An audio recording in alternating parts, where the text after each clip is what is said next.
So, StreamLabs is in some hot water at the moment, and a lot of people have just been getting fed up with it over time anyway, and I've had some questions about the process of switching from either StreamLabs OBS as a streaming program to OBS Studio, or from StreamLabs as an alert and bot provider and things like that over to another service like StreamElements or what have you. And I realized I've never really done one of these kinds of beginner how to switch videos, so now is a better time than any. If you want to know what the controversy is all about and all of that, I have a whole breakdown video. It's like 20 minutes long, but lots of good detail linked in the video description if you want to learn more. In this video, I'm just going to walk you through doing a couple things. We're gonna kind of do it in real time as I do it for myself here. We're gonna walk through how to switch over your alerts from StreamLabs to StreamElements. I'm also gonna recommend some alternatives. We're gonna convert your overlays from StreamLabs OBS to normal OBS Studio. We're gonna mess with some other stuff. Should be pretty good. Stick with me. I'm EposVox, the stream professor. I make countless OBS tutorials and streaming guides and things like that here on the platform and have for approaching a decade now, which is pretty wild. I have never really covered StreamLabs OBS in depth because I've always thought it was a terrible option, and I have been very vocal about that, and a lot of you all are finally wanting to switch. And I understand there's a lot to it, and you get comfortable in your ways, and you don't want to you don't want to mess up your stream. I get that. Make sure you don't get rid of StreamLabs OBS until you're sure that everything's working in OBS. Or your alerts, whatever. I'm going to show you how to start making that transition. I would say don't do it right before you go live one day and expect to still go live very smoothly immediately. Definitely take a weekend dedicated to working on it or something like that, or take your sweet time. And there will be a learning curve, but hopefully I'll make it easier for you, and I have tons of videos and resources linked in the video description for learning OBS Studio to get up and running with it. I promise you, once you have fully made the switch, there will be very, very, very few of you, probably counting on one hand, that would actually regret switching from StreamLabs OBS to OBS in the long run once you get the hang of it. And I think your stream will be better for it. Real quick, if you're unaware and this is news to you, yes, StreamLabs OBS and OBS Studio are separate programs. OBS Studio is the original, well, classic OBS would be the original, but the original free streaming program developed by the community, open sourced, made available, that I've been covering since like 2012 or 2013, and is the core program that has all the latest features, plugin support, themes, all kinds of expandability, etc. StreamLabs, a service that buys up a bunch of services and things like that, took the source code, because OBS Studio is open source, and took their branding, which is not open source, that is a trademark issue, and created their own program on top of it called a fork. They basically slapped their own bulky, resource-heavy overlay on top of OBS Studio and hyper-monetized it. So it is a separate program. If you've been thinking you've been using OBS the whole time and you've been on StreamLabs OBS, oh boy, you got a whole world of stuff to unlock as we get through this. In order to switch over your alerts to another provider, you will of course need an account with said other provider. I'm specifically going to show you how to set everything with StreamElements here, which is a lovely alternative that I do recommend checking out if it's of interest to you. However, we do have other alternatives. There's TipeeeStream, Donation Alerts, Rainmaker, DStream, Caster Labs, TuneAt, and Stream Tools, and then Martin here has a few others, especially for other regions, or if you're interested in Bitcoin specifically, you have some options here available for you. If you want to check out some alternatives, again, we're just going to be rolling with StreamElements here. I have logged in and tested the service a little bit, but I haven't really used them a whole lot. So we're kind of going to be setting this up in real time together with me. Now, first and foremost, you want to bring over your alerts and your chat boxes and things like that if you've had that set up. So once you have created a StreamElements account, linked it with your Twitch, you'll log in and get to this dashboard. Once you're logged in, click your profile picture in the top right-hand corner, go to Import, and here you can import things from all sorts of services if you've used other services. We're going to focus on StreamLabs, but StreamElements does also provide a stream bot. So if you have things set up in Nightbot, you can import those as well, which is pretty cool.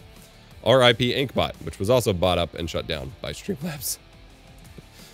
Anyway, we're going to go to the importer. We're going to go to StreamLabs, click install. This one specifically, since obviously StreamLabs doesn't want to support you importing from their service, you have to use a Chrome extension basically to bring the data over, and then you can remove that extension once you're done. So we're going to click install, take you to the Chrome Web Store, click install, add extension. Theoretically, this extension should be fine with most Chromium-based browsers, which is most of them these days.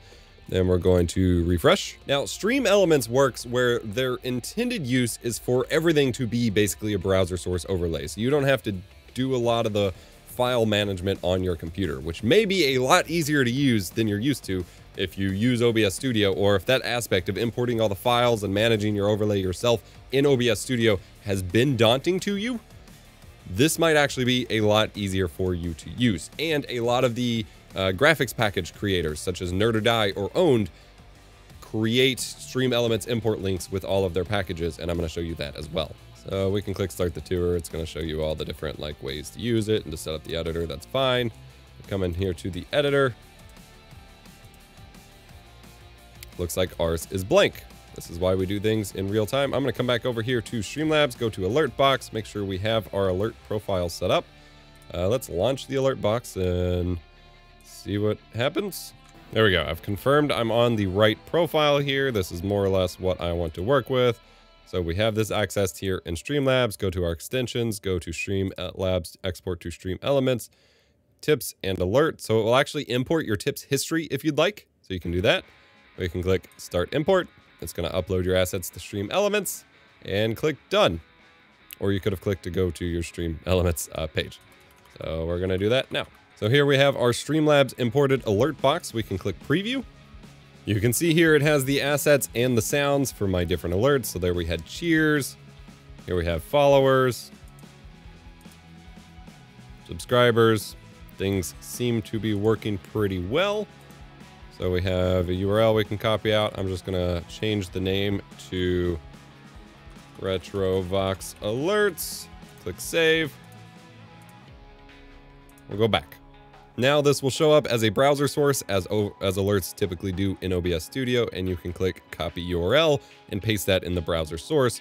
We'll get to that in a moment though. I did want to note that StreamElements handles the concept of stream labels, which were the text labels as part of themes and overlays that show your recent followers and things like that. StreamElements actually handles those as part of the overlay process rather than having a dedicated app that runs on your computer, which is great for less bloat on your computer, but it does mean you probably want to try to import or rebuild your overlay in StreamElements itself rather than in OBS Studio if you rely on that kind of element. Like I said before though, we do have an advantage in that if you have your alerts, or your overlay rather, made by people who are familiar with this process, a lot of them, including Nerd or Die, make their overlays with StreamElements Quick Install involved. So here we have the StreamOS overlay set up from our friends over at Nerd or Die. They did make me a custom EposOS one, however, the StreamElements install that they gave us only works for the standard StreamOS one, so I will have to get them to make me another one. But once we double click the HTML, it will trigger an import on StreamElements' end, and then you have your different scenes and things like that set up here in StreamElements that you can go ahead and preview, which is pretty cool. So now all your overlays and your alerts are imported into StreamLabs OBS. Obviously, if you have little specific details that we haven't covered, you'll have to import those on your own. We're kind of covering the higher level aspect here. Something very important you want to make sure you don't forget. Change your tips or your donation links for your Twitch panels, for your bots, for your Discord, for your profiles, all of that, your video descriptions. Change your tip link from your StreamLabs link to your StreamElements link, or else you're not going to get alerts for that and you're not going to know what's happening. That is the easiest thing everyone can forget, and I do not want you to forget it. Please, please, please write it on a sticky note, put it on your monitor. Make sure you remember to keep double and triple checking this because it is very important. For example, here in StreamElements under Revenue, we have tipping settings. Here you can set up and link all of your different payment information in order to get your tip links set up, and then you get a tipping page link. And this is the one I will be swapping in. And again, I will have to remember to change this for everything too. Hopefully I don't mess it up. You have a nice little tipping page that doesn't have an auto subscribe for some random BS subscription service. It's just pay the streamer and be off to the races, which is really nice. So make sure you copy this link and paste it in your Twitch panels and everything else so that you can get things moving appropriately. If you're worried about merch, StreamElements does have some services for that. I don't think I actually have access. Oh, yes, I do. They have partnerships and sponsorships that you can unlock over time, and then you also have a merch store that you can set up. Very similar to StreamLabs' setup. It will require a little bit more setup to import like your graphics for your shirts and things like that if you want to do that. But you do have the option of doing that here. And again, just make sure you're recommending people your updated merch link and things like that so everything goes well. And then this integrates with their alerts and with their chatbot and stuff like that, so you get shout outs for people who buy your merch in your stream. The next step is if you are subscribed to cancel your StreamLabs Prime subscription, which they appear to be, based on some tweets, kind of fudging the the accessibility to that cancel button or to the unsubscribe button. So I will have a tweet linked in the video description. Well, I will just have the link itself. But I will have a link in the video description which takes you directly to the unsubscribe page for Prime. Shoutouts to Josh is trying to join Starfleet here for direct linking this, because if you try to go through the normal page, it will tell you that you can't do it. Now, I've already canceled mine forever ago, so not a big issue for me, but you will have a cancel button here on this specific page in your dashboard to cancel your StreamLabs Prime. You don't want to keep getting charged for something you're not using, which is how StreamLabs has made a significant amount of their money. All right, next up, let's convert your StreamLabs OBS files to OBS Studio. Thankfully, the OBS devs have already implemented a feature for this forever ago that make it super easy. Step 1, in StreamLabs OBS, verify which scene collection you specifically want to import. I have a few different ones here. Make sure you know the name of the one that you want to import. If you're using one of the ones, I need to note this, even though I feel like it should be self-explanatory, but someone's going to forget or ask or not have realized it and then get mad. If you have one of the themes that you paid for as a subscription through StreamLabs directly, you can't really take that with you to OBS Studio. There's some workarounds, but that's technically piracy, and I want to be better than StreamLabs in that regard and not support you doing that. But if you paid for a theme that you subscribe to through StreamLabs OBS, unfortunately, you can't take that with you. I do recommend checking out Nerd or Die, affiliate link in the description. However, once you open up OBS Studio here, I'm going to go ahead and make actually, I'm going to go to Scene Collection Import. And this gives you the option, it detects your scene collections from other programs. So for example, it detects one that I have in XSplit, as well as a few that I have in StreamLabs as well. So here you see a couple different ones. I'm gonna go ahead and I'm gonna click on both of those, and I'm gonna try the Geometric Madness one is actually using a StreamLabs theme. So I'm gonna try that out as well. We're gonna click on those three and click import. It's gonna freak out for a second, take a second. And then when you go to your scene collection window or menu, those scene collections will be here. So you can see the 2 Retrowave ones and then the Geometric Madness. Let's try that one first. Yeah, that one doesn't have anything. Oh, it does! It did it! The Mad Lads! This is probably a free layout. I will disclose that. This is probably a free layout, which is why it worked. But it did import. This was a layout provided within StreamLabs OBS, not a third-party layout.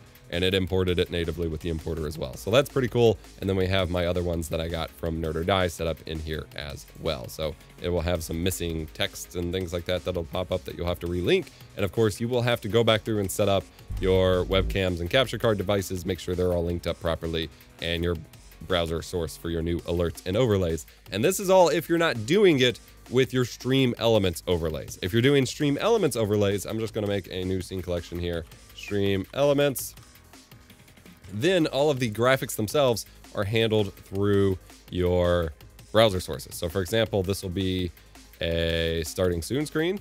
Actually, we don't even need to edit it. We can come in here to copy URL, go into OBS, add browser source, starting soon, paste it in there, paste the resolution, and click OK. And bam. Then we can make a new scene. We'll call this in-game. Add a browser source. Gameplay. You cannot have your scenes and sources be named the same thing, so just name them slightly differently. We'll come over here to in-game, copy URL, go back to OBS Studio, paste. 1920 by 1080, click OK. And look at that overlay. Now, of course, when you import the Nerd or Die overlays, they have a few different options for you to choose from, so you just have to go through and get rid of the sources that you don't specifically want. But then underneath this, we can start adding sources. So webcam, pull up here my cam link. I can drag my camera here, move the source below the overlay, and drag it and fit it into one of these webcam sources. And then hold Alt to crop, and drag on the box to crop. And bam. And again, of course, in the StreamElements editor specifically, we can get rid of those extra sources. So if we come in here, I can find these delete. I can delete all of that. Delete, delete, delete, delete. Delete that top bar and delete this second bar here. And we'll click save. And now if we come back to OBS Studio, it auto updates. And if not, you can go to refresh right there. And it will reload it. And it auto detects all of the text since we use the Nerd or Die importer. So we got our top donation, our new donation, and our new follower. Bam. It's that easy. Of course, go into your settings and audio and make sure your audio devices are here. So this one doesn't have any. So for example, I'll need to add in my microphone, which would be right here. and then your desktop sound and all of that. You'll have to check your audio devices. If you are unfamiliar with OBS Studio and setting that up, I have an OBS masterclass from 2018. It's a slightly older version of OBS, but like 99% of the details are still accurate. I'm working on a new one. Stuff takes a lot of time, but I have a lot of both beginners. Actually, I have updated beginners tutorials as well.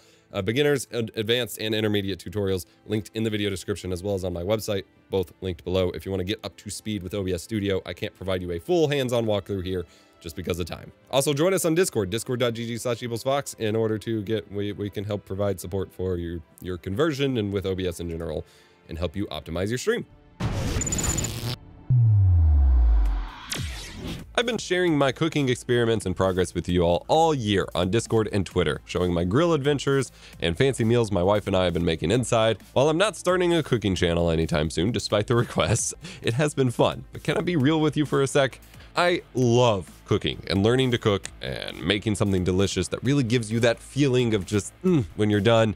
But I actually hate what comes before planning and prepping for meals. As a new dad, time is slim. Nights are hectic, and I rarely feel like I have the time to just sit down and actually plan out or prepare for the meals that I want to make during the week. And even when I do, I may not be in the headspace for it. HelloFresh helps eliminate those stressors while still allowing us to feel like we're eating like royalty, which is pretty nice. HelloFresh offers 50 menu and market items to choose from every week, including vegetarian, calorie smart, and gourmet options, providing plenty of variety. The weekly delivery helps you cut back on prep time and the cleanup afterwards, and even has a wide variety of 20 minutes meals for those who really need to move fast. You know, the no time to cook, I have a meeting in like half an hour kind of people. The prepackaged ingredients means that most of the hard part is done for you, with you just doing a little chopping, a little cooking, and a lot of eating. Plus, you get things pre-portioned, so no more making meals for 10 when you mean to make a meal for 2. My wife and I really enjoyed trying new things with some of these and discovering new meals that we'll probably make regularly now, and you get to keep the recipes. If you're struggling to cook your way through the holidays, head on over to HelloFresh.com and use code EposVox14 for up to 14 free meals and 3 free gifts. It's worth it. Even as a picky eater, I wasn't really sure about trying this kind of thing, but the recipes even call for situations where you could not include specific ingredients if you don't prefer them, and you get to pick the kind of meals you want in the first place. Again, that's HelloFresh.com and code EposVox14 for up to 14 free meals plus 3 free gifts. Happy eating. All right, we are going to take this a step further to help you be a little bit more familiar with this process with OBS. Moving from StreamLabs OBS, you may notice that in my screen here, I have a fancy purple theme that yours doesn't look like. I have a video in the description below that shows you how to get themes for OBS Studio and some examples that I prefer, but there's actually a theme designed to make it look like StreamLabs OBS. So you can download it and just put it in your C program files, OBS Studio, data, OBS Studio, and then you have to make your own themes folder and put this in there, and it will look like StreamLabs OBS. So I'm going to do that really quick. Some themes contain a set of fonts that you will have to install as well. Just right-click those and click Install before you open up OBS Studio. So here's what a theme folder looks like with a bunch of different themes set up. Then we'll relaunch OBS here. All right, now once you've relaunched OBS, go to Settings, General, Theme, and there are 2 different StreamLabs themes here on the OBS forums, so we're just going to look at both of them. This one's called StreamLabs. Gives you the nice dark kind of green aesthetic, although it kind of breaks a little bit with the dark theme with the fonts. I'm not as big of a fan, but then there's another one just called SLOBS, and this one loses like the checkboxes and stuff, but still maintains the colors and things like that. So if you want that extra little bit of familiarity, you can kind of get it here with this theme. I'm not sure I'm a fan of how it looks overall personally, but it's there. Now, looking at a couple other features you might be missing from StreamLabs OBS, we have 2 different things I want to talk about. The first is kind of the most requested feature that StreamLabs OBS has that OBS Studio doesn't, which is the ability to source record or record a specific source separate from your whole stream to save like your face cam separate from your overlay and things like that. This currently is not is not a feature that's integrated into OBS Studio directly, but there is a plugin for it. OBS Studio is designed to have like a core set of features and then be expanded through their plugin ecosystem, and there's a wide gamut of plugins that allow you to do some pretty insane stuff with OBS Studio. There is a plugin for it from the wonderful gentleman known as Exceldro that allows you to get basically this exact same feature. I have a tutorial link in the description below, along with a link to that plugin if you want to learn more. And if you want to learn more about expanding beyond what you think you could do with OBS when you're limited to StreamLabs OBS, I have multiple videos about OBS Studio plugins. I'll have a playlist linked in the description below as well for you to check out, because oh boy, you could do a lot. And the last feature I wanted to mention that StreamLabs has kind of built in with their service that OBS Studio doesn't is the ability to remote control it with your smartphone. However, there are a lot of options for that. Of course, there's the Elgato Stream Deck if you want the physical device. Stream Deck has a mobile app. I'm not a huge fan of it compared to Touch Portal. Touch Portal is available for free. There is a paid upgrade to get you more buttons and things like that. But it is an app that allows you to control a wide gamut of programs from both your phone and old tablets. So you can buy like some super old Android tablet, mount it up, and get a ton of buttons to control not only OBS, but your computer on the whole and things like that. It is super powerful. And like I said, it's free for the most part. There's a paid tier, but it's free to start with, and it's absolutely incredible. And if you're using that StreamLabs remote feature, I highly recommend checking this out. All right, that's probably going to wrap it up for me. I wanted to keep this relatively short, and it's already been 30 minutes of recording here. I just wanted to keep it simple. If you have any additional questions, again, check out our link in the video description to discord.gg/EposVox, our Discord server. We can help you out there. Tutorials, everything I mentioned linked below. Hit the like button. Let me know what you think about this whole situation in the comment section. And remember, be kind, rewind.